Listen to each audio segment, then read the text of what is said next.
አሰላሙ አለይኩም ወረህመቱላሂ ወበረካቱ። ውድ ቤተሰቦች እንዴት ናችሁ? ሰላም ናችሁ? ከኔ ጋር አልሐምዱሊላህ። እስኪ ዛሬ መሀለብያ ይዤላችሁ መጥቻለሁ። አሰራሩ እዚህ ጋር እኔ ጃኢዝ የሆነ ነው የተጠቀምኩት፣ ግን ጃኢዝ ያልሆነ በኮርን ፍላወር ወይም በንሸጥ ይህን በበቆሎ ዱቄት መስራት ይቻላል። ያንን ደግሞ በሌላ ጊዜ አቅርብላችኋለሁ። ይሄ ግን ጃኢዝ የሆነው ነው ማለት ነው። ይሄ ደግሞ ጀሊ ነው። እንግዲህ አረቦች እንደምታውቁት ረመዳን ሲሆን መሀለብይና ጀሊ ግድ ነውና ክሬም ከረሜል ግድ ነው በቤታቸው። ፍጡር ላይ እሱ መቅረብ ግድ ይላል ማለት ነው። ልክ እንደ ባህልም እንደ ዋጅብም ነው የሚያዩት እነሱ ማለት ነው። እና ውዶች እዚህ ጋር ወተት ነው የምንጠቀመው። በኩብ ነው አይታችሁት ከሆነ ጊያስ ኩብ ነው ያዘጋጀሁት። አንድ ኩብ ወተት ነው ይሄ መሀለብያውን ለመስራት ነው። ለአንድ ጉጢ ለአንዱ ካርቶን ሽግ ማለት ነው 2 ኩብ ወተት ያስፈልጋል። እዚህ ጋር 2 ጨመርኩ ማለት ነው። ከዛ ይህን በደንብ ወተቱ እንዲፈላ እንጠብቀዋለን ማለት ነው እስከሚፈላ ድረስ። መሀለብይ እንግዲህ ያው ካርቶኑን ያሳየኋችሁ ነው። በደንብ አይታችሁ ስክሪንሻት አድርጋችሁ ያው ለመዳሞቻችሁ መስጠት ትችላላችሁ ማለት ነው። እንዲገዙላችሁ ማሳየት ትችላላችሁ። ካልሆነም ደግሞ በበቆሎ ዱቄት መስራት ይቻላል ካሏችሁ እኔ በበቆሎ ዱቄት ይሰራል። በበቆሎ ዱቄት እስኪ በሌላ ጊዜ ያስገባላችኋል። በበቆሎ ዱቄትም ይሰራል ማለት ነው። ጥህንሽ ይሉታል አረቦቹ። በንሸት ይህን ይሰራል። እኔ በሌላ ጊዜ በንሸት ይህን እንዴት እንደሚዘጋጅ ይዤላችሁ እመጣለሁ ኢንሻአላህ። ይሄ ግን ጃኢዝ ነው። ቀጥታ ከገበያ ነው የሚገዛው ማለት ነው። እና ወዶትዬ ከዛ ወተቱ ሳይሞቅ ነው መገልበጥ ያለብን፣ እንዳይቋቁር በደንብ መምታት አለብን። እጃችን ማረፍ ራሱ የለበትም ማለት ነው ስናቀላቅል።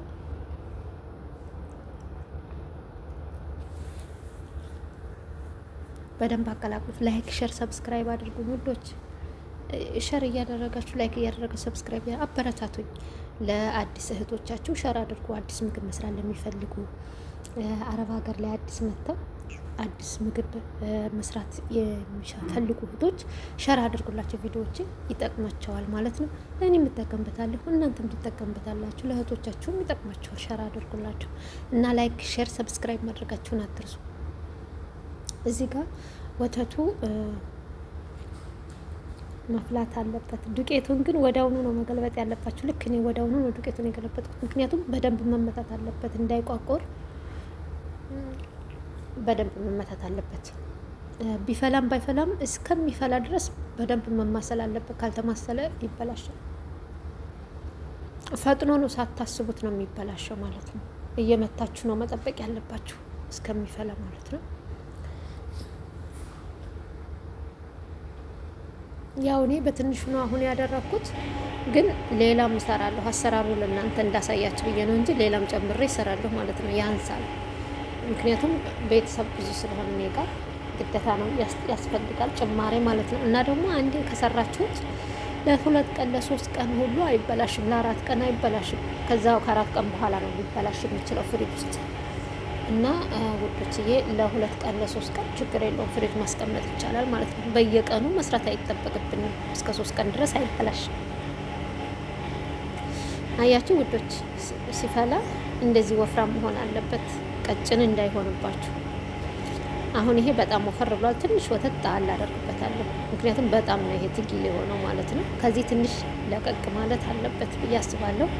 ትንሽ ጨመርኩበት፣ ሩብ ኩብ የሚሆን ጨምሩበት ወተት ማለት ነው። በቃ አሁን ይሄ በደንብ ሲፈላ አወጣዋለሁ። ምንም ሌላ የሚፈልገው ስኳርም አብሮት ነው ያለው፣ ማይዘህር አብሮት ነው ያለው። ሁሉ ነገር አብሮ የተመጠነለት ነው ካርቶኑ ማለት ነው። ግን በዱቄት ራሳችን ከቤት ለመስራት ኢንሻአላህ በሌላ ቪዲዮ ይዤላችሁ እመጣለሁ ማለት ነው። እኔ ቤት እየሰራሁ እዚሁ አሳያችኋለሁ፣ አብረን እንሰራለን። ይሄ ግን ልክ ጃኢዙ ነው፣ ከገበያ የሚገዛው ጃኢዙ ነው ይሄ ማለት ነው። መሀለብያ ጃኢዙ እና ወዶች ይሄን ይመስላል ማለት ነው። በቃ አረፋቱ ጥፍት ካለ በስሏል ማለት ነው። አሁን አብረን እንቀዳዋለን። እንደዚህ አይነት ብርጭቆዎች ተጠቀሙ። እኔ እንደዚህ አይነት ብርጭቆ ነው የተጠቀምኩት። እናንተ በፈለጋችሁ ትንንሽ ቢሆንም ተመራጭ ነው። ከዚህ ያነሰ ቢሆን እኔ ራሱ ተልቆብኛል ይሄ ማለት ነው። ከዚህ ያነሰም ቢሆን ችግር የለውም። ዞሮ የህለውያት ብርጭቆ ተጠቀሙ። እንደዚህ አይነት ብርጭቆዎች ማለት ነው፣ የስዊት ብርጭቆዎች። ልክ በዚህ መልኩ ነው እንግዲህ የሰራሁት ማለት ነው። እናንተ ብዙ መስራት ከፈለጋችሁ 4 ካርቶን ከሆነ 2 ካርቶን ከሆነ 4 ብርጭቆ ወተት እያደረጋችሁ ደብል እያደረጋችሁ ማለት ነው። አሁን ልክ እኔ እንዳሳያችሁ አድርጋችሁ ደብል አድርጋችሁ ተጠቀሙት ማለት ነው። እኔ አሁን እሰራለሁ ጨምራለሁ። ያው ለእናንተ ይሄ እንድታዩት ለእናንተ ያክል ነው እንጂ እኔ ብዙ እሰራለሁ ማለት ነው፣ ጨምራለሁ። ምክንያቱም ይሄ ትንሽ ብቻ ነው የወጣው። አሁን እዚህ ጋር ጀልኒ ነው የምሰራው የማሳያችሁ። ምክንያቱም መሀለቢ በቃ ይሄ ይበቃናል። እኔ በኋላ ሰርቼ ጨምራለሁ ብዬ አስቤ አሁን ጀሊ ነው የምንሰራው። እዚህ ጋር ሙቅ ውሃ ነው፣ የፈላ ውሃ መሆን አለበት። 1 ኩብ የፈላ ውሃ።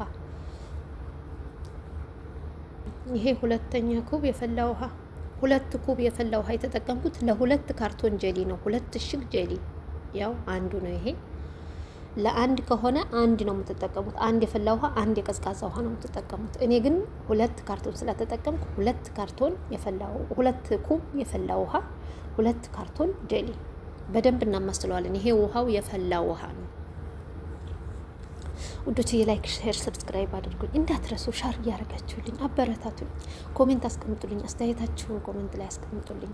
ስሪልን ለረመዳን ይጠቅመናል የምትሉትን ኮሜንት አስገቡልኝ። እሺ ውዶች፣ እኔ እሰራላችኋለሁ ኢንሻአላህ።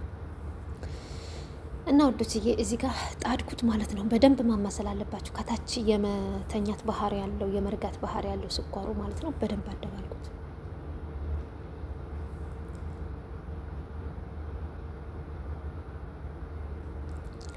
እንደዚህ ካደረግን በኋላ መፍላት አለበት ማለት ነው። የፈላ ውሃ ነው ኦልሬዲ፣ ግን መፍላት አለበት። አሁን እዚህ ጋር በደንብ ፈላልን ማለት ነው። እናወጣውና ምን ጨምርበታለን? ቀዝቃዛ ውሃ። ቀጥታ ከፍሪጅ እየቀዳው ቀዝቃዛ ውሃ ነው። ይሄን አያችሁ። አሁን 2 ኩብ ሙቅ ውሃ ነበር፣ 2 ኩብ ቀዝቃዛ ውሃ ጨመርኩበት ማለት ነው። በአጠቃላይ ስንት ሆነ? 4 ለ2 ካርቶን ነው። ለ1 ከሆነ 1 ኩማይ ሀር፣ 1 ኩማይ ባሪድ እና 1 ቁጢ ጄሊ ነው የሚደረገው ማለት ነው። ለ1 ከሆነ ለ2 ከሆነ ግን 2 ማይ ሀር፣ 2 ማይ ባሪድ እና ወዶችዬ ይሄን ይመስላል። አሁን እዚህ ጋር እንቀዳዋለን ማለት ነው። ቀዝቃዛ ውሃ ጨመርኩበት። ይሄን ይመስላል። 2 ኩብ ቀዝቃዛ ውሃ ጨመርኩበት። 2 ኩብ የሞቀ ውሃ አፈላሁት ጀሊውን። ከዛ በቀዝቃዛ በ2 ኩብ ቀዝቃዛ ውሃ በረስኩትና ማስዬ ያው ቀዳሁት ማለት ነው። እና ጀሊ አሰራር ይሄን ይመስላል ባጭሩ። መሀለብያም ቅድም እንዳሳየኋችሁ እንደዚህ አድርጋችሁ እስኪ መዳማችሁን ለረመዳን አስደስቷት ማለት ነው። አስተያየታችሁን ኮሜንት ላይ አስቀምጡልኝ። ያው እንግዲህ ካሜራ ባንዴጅ ስለሆነ ያው አንዳንድ እቃዎች እየገቡ ነው፣ ጉጤዎቹ ምናምን የተጠቀምኳቸው። እንግዲህ ምንም ማድረግ አይቻልም ውዶች። እና በእንደዚህ በመጨለፊያ ያደረኩት ደግሞ ያው ስለማልችል ነው፣ ባንዴ ቀጥታ ማስገባት ስለማልችል እንዳይፈስብኝ ማለት ነው። ያው በዘዴ መጠቀም ነው እንግዲህ ባለው ነገር በዘዴ መጠቀም እና ወዶች ይሄን ይመስላል። ብዙም መሙላት የለብንም። ሲሞላ ይፈስብናል ፍሪጅ ውስጥ። አሁን ይህን ፍሪጅ ውስጥ ስንት ሰዓት እናስቀምጠዋለን? ቢያንስ 2 ሰዓት ፍሪጅ ውስጥ መቀመጥ አለበት። ሙሉ 2 ሰዓት ማለት ነው። ከ2 ሰዓት በኋላ መመገብ ይቻላል፣ ይረጋል። እስከዛ ግን 2 ሰዓት። አሁን ለምሳሌ እኔ ረመዳን ላይ መጀመሪያ መጥባህ እንደገባሁ ማርቤት እንደገባሁ መጀመሪያ ይሄን የምሰራው፣ ከዛ ፍሪጅ አስገብቼ ሌላ ስራ የምሰራው እስከ ማታ እንድበርድ ማለት ነው። እና እናንተም ለፍጥሩ እንዲደርስላችሁ መጀመሪያ የስራችሁ መጀመሪያ ይሄን አድርጉት ማለት ነው። ክሬም ከረሜል በቀጣይ ክሬም ከረሜል አሰራር ይዤላችሁ እመጣለሁ። እሺ ውዶች፣ ክሬም ከረሜልና መሀለብያ ከቤታችን በዱቄት እንዴት ነው የምናዘጋጀው የሚለውን ይዤላችሁ እመጣለሁ። ላይክ፣ ሸር፣ ሰብስክራይብ ማድረጋችሁን አትርሱ። ይሄና መሀለብያዬ ነው ማለት ነው። እዚህ ጋር ፍስቱክ የተፈጨ ፍስቱክ ተጠቀምኩኝና ማይ ምንድን ነው የሚባለው? ይሄ ወርዳቱል ማህሙድ የሚባለው ማለት ነው። ለኬክ ይጠቀሙታል አረቦች። እሱን ወርዳ አያችሁ፣ ይሄን ነው እሱን አስገባሁ ማለት ነው። ለስዊት ለህለውያት አረቦች ይጠቀሙ። ይሄ ደግሞ ፍስቱክ የተፈጨ ነው፣ ከሰራት የተፈጨ። ሰላም አለይኩም።